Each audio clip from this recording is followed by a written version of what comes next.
Минималната плата и владината потрошувачка кошничка. Ова според најавите ќе бидат едни од главните теми на седницата на Економско-социјалниот совет закажана за впонеделник.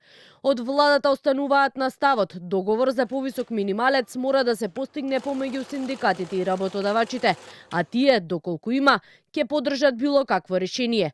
Во спротивно, заменик министерот за економија Маријан Ристевски вели, зголемувањето на минималецот в март следната година ќе биде согласно закон по важичката формула. Се додека не се договорат, важи законот за минимална плата и формулата е многу добро позната. Тој закон е донесен со еден општ консензус на сите три страни во Економско-социјалниот совет претходно.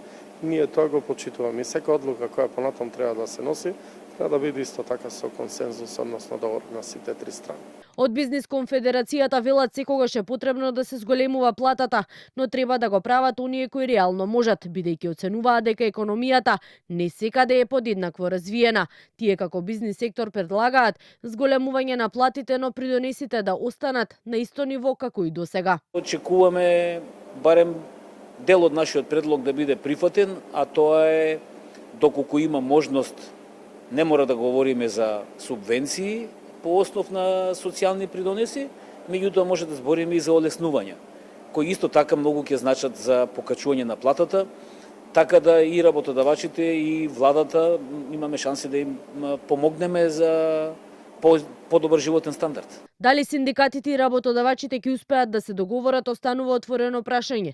Од Конфедерацијата на слободни синдикати велат на состанокот в понеделник ќе треба да се отворат многу прашања. Ќе разговараме, се надевам, за минималната потрошувачка кошница и од другиот синдикат од ССМ најавуваат за минималната плата, но има и работи кои што треба да ги разговараме во делот на покачувањето на оние работници во јавниот сектор кои што остана на оние плати од пред година и пол. Последно од Сојузот на синдикати на Македонија пак поради, како што посочија растот на трошоците за живот, нивниот предлог до владата на седницата на ЕСС ќе биде минимална плата од 600 евра.